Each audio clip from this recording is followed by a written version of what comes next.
Assalamualaikum warahmatullahi wabarakatuh. Mohon izin memperkenalkan diri, nama saya Hadi Mitra dari kelas Laki-laki 5A, yang pada kesempatan kali ini saya akan menjawab dan menjelaskan pertanyaan-pertanyaan terkait UTS dari mata kuliah fisika awal. Soal yang pertama yaitu gambarkan dan jelaskan konsep diagram dari tahap-tahap mikrofisis awal. Diagram yang ditampilkan ini menggambarkan berbagai tahapan dalam mikrofisis awan dan presipitasi dimulai dari nukleasi hingga pembentukan berbagai jenis presipitasi seperti hujan, salju, sleet, snowfalls, dan juga hail atau hujan es. Setiap tahapan dalam diagram ini menunjukkan proses pembentukan dan perkembangan partikel awan yang melibatkan aerosol, kondensasi, priming, dan juga proses-proses yang lainnya yang terjadi pada kondisi atmosfer yang berbeda-beda. Proses ini dimulai dengan nukleasi atau proses di mana partikel aerosol baik dari laut maupun juga bisa dari darat yang menjadi tempat kondensasi uap air. Proses nukleasi ini menciptakan partikel awal seperti droplet air ataupun kristal es yang merupakan komponen dasar dalam pembentukan awan. Ketika uap air terkondensasi pada partikel inti, terbentuklah spektrum awan yang bisa menghasilkan droplet ataupun juga kristal es. Droplet kecil cenderung untuk bergabung melalui proses coalescence dan menghasilkan drizzle atau juga hujan ketika kondisinya menjadi cukup hangat. Lalu dalam kondisi suhu yang lebih rendah, kristal es terbentuk melalui proses deposisi ataupun nukleasi heterogen. Kristal es ini dapat bertumbuh menjadi snow crystals melalui proses agregasi yang di mana mereka bergabung dan membentuk struktur yang lebih besar seperti snowflakes. Snow crystal ini juga dapat mengalami ripping ketika bertabrakan dengan droplet air yang supergenik, menciptakan bentuk yang lebih besar seperti granular atau salju granular yang dapat dilihat pada cuaca yang bersalju. Nah, diagram ini juga menunjukkan proses di mana transformasi fase yang terjadi pada lapisan Brightband yang berada di sekitar titik kumpul. Pada lapisan ini, kristal es mulai meleleh menjadi air, tapi belum sepenuhnya mencair. Hal ini menyebabkan reflektivitas yang tinggi dalam pengamatan radar, menciptakan efek Brightband yang sering diinterpretasikan sebagai intensitas hujan yang lebih tinggi. Fenomena ini juga dapat membantu para ahli meteorologi mengidentifikasi batas antara lapisan es dan juga lapisan cair di dalam atmosfer. Selain itu, pada kondisi yang lebih ekstrem, presipitasi dapat membentuk hail atau hujan es yang lebih besar. Proses ini terjadi di dalam awan badai di mana terdapat updraft yang kuat. Partikel es terus bertambah besar melalui proses rimming hingga membentuk hail. Partikel ini dapat naik dan turun di dalam awan badai mendapatkan lapisan es tambahan setiap kali siklusnya berulang, hingga mencapai ukuran yang cukup besar untuk jatuh sebagai hail. Pada tahap akhir, bergantung pada suhu dan kondisi atmosfer, presipitasi bisa jatuh sebagai hujan dalam kondisi hangat atau sebagai sleet dalam kondisi yang lebih dingin. Jika suhu cukup rendah, presipitasi jatuh sebagai salju yang mempertahankan bentuk kristalnya hingga mencapai permukaan. Secara keseluruhan, diagram ini menunjukkan bagaimana berbagai faktor seperti suhu, kelembapan, dan interaksi antara partikel di awan berperan dalam membentuk jenis presipitasi yang berbeda. Diagram ini juga dapat membantu menjelaskan keragaman presipitasi yang bisa diamati di permukaan, mulai dari hujan maupun gerimis hingga fenomena es seperti salju ataupun juga hail. Selanjutnya soal kedua yaitu jelaskan tentang curvature effect pada pembentukan butir awan, solar effect pada pembentukan butir awan, dan kaitannya curvature dan solar effect pada pembentukan butir awan. Yang pertama adalah curvature effect atau efek gunungan, yang menggambarkan bagaimana tekanan uap jenuh pada permukaan tetesan air sangat dipengaruhi oleh ukuran radius tetesan. Berdasarkan Kelvin's law, ketika radius tetesan air yang sangat kecil, tekanan permukaan menyebabkan molekul air lebih mudah menguap daripada tetesan yang lebih besar. Untuk tetesan yang sangat kecil, dibutuhkan tekanan uap jenuh yang lebih tinggi untuk mempertahankan keseimbangan. Karena molekul air pada permukaan memiliki energi yang lebih tinggi dan kecenderungan untuk melarikan diri lebih besar dibandingkan dengan tetesan yang lebih besar. Hal ini berarti bahwa tetesan yang kecil memerlukan kondisi kelembapan yang lebih tinggi untuk dapat tumbuh ataupun berkembang. Dan selanjutnya ada solid effects atau efek zat terlarut yang menjelaskan bagaimana kehadiran zat terlarut atau solut dalam air mempengaruhi tekanan uap jenuh pada permukaan tetesan. Berdasarkan Raoult's law, keberadaan zat terlarut mengurangi tekanan uap jenuh di atas larutan dibandingkan dengan air murni atau larutan yang murni. Yang berarti bahwa uap air cenderung terkondensasi lebih mudah pada larutan daripada air murni. Efek ini terjadi karena molekul-molekul zat terlarut menghalangi molekul air untuk mencapai permukaan sehingga mengurangi jumlah molekul air yang menguap dari permukaan tetesan. Hal ini membuat partikel-partikel larutan yang menjadi lebih stabil dan cenderung tumbuh pada kondisi kelembapan yang lebih rendah daripada yang dibutuhkan oleh tetesan air murni. Dan yang selanjutnya yaitu Kohler curve atau kurva Kohler yang menggambarkan interaksi antara curvature effect dan juga solid effect dalam pembentukan dan pertumbuhan butiran awan. Kurva ini menunjukkan bahwa efek zat terlarut mendominasi ketika jari-jari droplet sangat kecil, sehingga droplet larutan kecil dapat berada dalam kesetimbangan dengan uap air pada kelembapan relatif kurang dari 100%. Dalam kondisi ini, apabila kelembapan relatif meningkat sedikit, droplet akan mulai tumbuh hingga mencapai titik keseimbangan kembali. Proses ini meningkatkan kelembapan dan juga memungkinkan droplet bertambah besar menuju ukuran equilibrium, bahkan pada tingkat kelembapan relatif yang sedikit lebih tinggi dari 100%. Pada titik tertentu, rasio saturasi kritis, yaitu tingkat jenuh maksimum pada kurva Kohler, dan dalam contoh pada kurva ini, titik jenuh tersebut adalah di sekitar 0,6% di atas 100%, sesuai dengan radius kritis yaitu 0,13 mikrometer. Hingga titik ini, kelembapan relatif harus ditingkatkan agar droplet dapat terus tumbuh. Namun jika kelembapan relatif mencapai sedikit lebih dari saturasi kritis dan menyebabkan droplet tumbuh hingga radius kritis, keseimbangan stabil akan tercapai pada rasio saturasi di bawah saturasi kritis.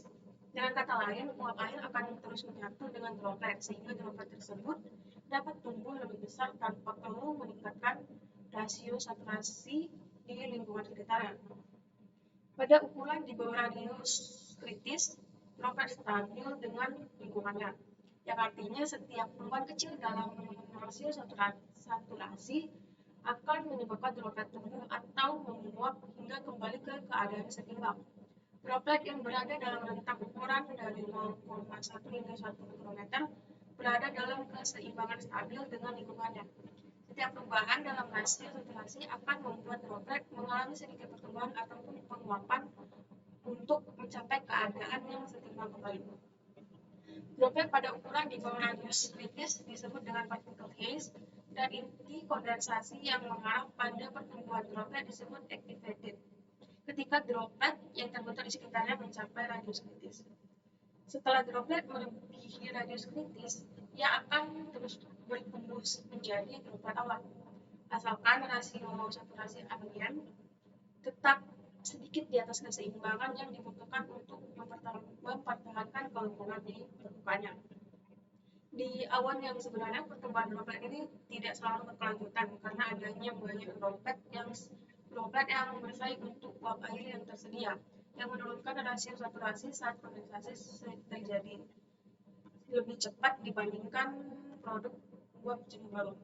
Secara keseluruhan, kurva Kohler memberikan pandangan tentang bagaimana tetesan kecil dapat tumbuh menjadi butir awan melalui proses keseimbangan yang kompleks antara kelembapan dan juga zat terlarut, serta bagaimana butir awan mencapai kondisi stabil atau tidak stabil tergantung pada radius kritis dan juga kelembapan di lingkungannya. Pertanyaan yang ketiga yaitu jelaskan tentang perkembangan beberapa modifikasi teori parsel udara sebagai efek dari teori parsel yang terlalu cepat dalam akselerasi gaya buoyancy. Perkembangan beberapa modifikasi pada teori parsel udara bertujuan untuk meningkatkan akurasi dalam menggambarkan peralatan elektromagnetik atau thermal.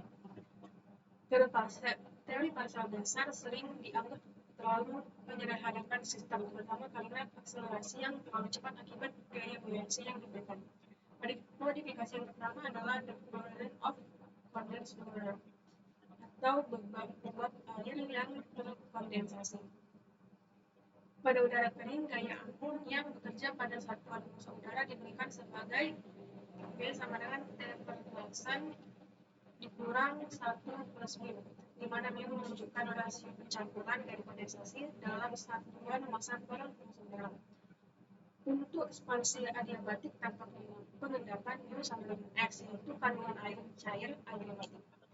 Modifikasi ini memperhitungkan adanya butir air dalam parsel udara, misalnya dalam tetesan awan, yang memberikan gaya ke bawah yang sama dengan beratnya, sehingga mempengaruhi gaya api. Yang kedua adalah compensating downward motions, atau pertimbangan gerakan turun bawah. Dalam konveksi, udara harus turun untuk menggantikan volume yang dikosongkan oleh udara naik. Udara yang turun ini dihantarkan pada tingkat adiabatik kering, yang berdampak pada faktor dari buoyancy, terutama karena perubahan suhu yang dihasilkan oleh penurunan adiabatik pada udara dingin. Metode slice method digunakan untuk mempertimbangkan efek ini dengan membagi wilayah horizontal menjadi dua, area untuk udara yang naik dan area absen untuk udara yang berputar. Rasio massa aliran yang naik dan turun harus seimbang pada tingkat ini, yang disederhanakan dengan persamaan yang ditampilkan. Kondisi ketidakstabilan terjadi saat suhu udara yang turun tidak lebih besar daripada suhu termal, mengarah pada kriteria ketidakstabilan yang lebih ketat jika gerakan ke bawah diperlukan. Modifikasi yang ketiga itu dilution by mixing, atau pengenceran dengan mencampurkan. Ketika elemen angkung bergerak naik, pencampuran dengan udara sekitar yang lebih dingin dan kering terjadi, menyebabkan entrainment yang menurunkan daya api termal dan hasil pencampuran. Proses ini dapat dianalisis sebagai pertukaran panas antara udara berawan dengan udara yang masuk, menggunakan persamaan termodinamika yang mempertimbangkan energi panas yang diperlukan untuk memanaskan udara yang masuk dan menguap kondensan. Entrainment mengakibatkan penurunan suhu paksa pada laju yang lebih cepat dibandingkan saat tidak ada entrainment, mengurangi buoyancy. Lalu modifikasi yang keempat yaitu aerodynamic resistance, the bubble theory, jets and clouds.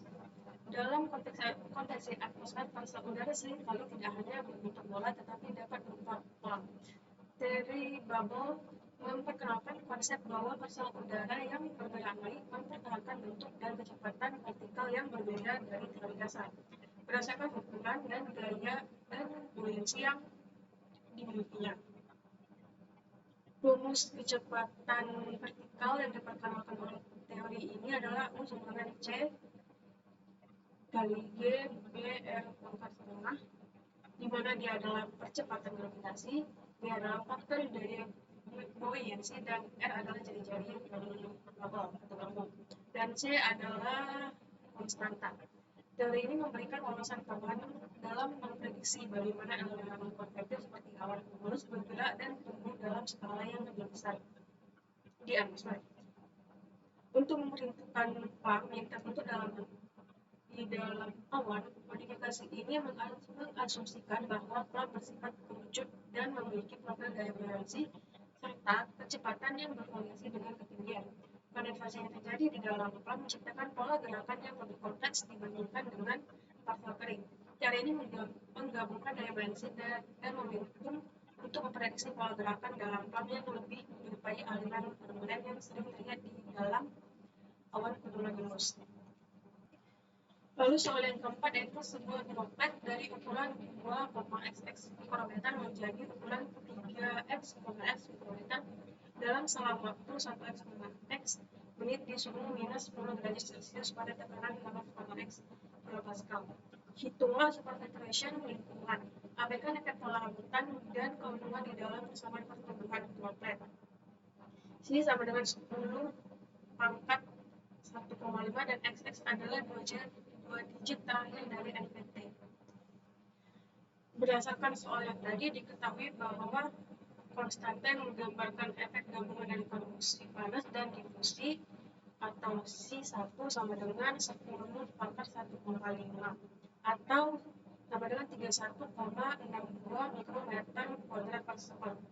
Jari-jari akhir atau LT itu 3,xx, di mana x merupakan MPT terakhir itu 79, jadinya jari-jari akhir yaitu 37,9 mikrometer, dan jari-jari awal 2,79 mikrometer waktu 17,9 menit atau 1190 per sekon, suhu minus 10 derajat Celcius dan tekanan 67,9 kPa. Dan ditanya merupakan supersaturasi. Persamaan laju perubahan kondensasi diberikan sebagai rumus, yaitu C sama dengan S kurang 1 per FK tambah FD sama dengan L df per dt. Yang mana S itu sama dengan SE per ES yang merupakan rasio saturasi lingkungan. FK dan ED adalah efek konveksi panas dan difusi.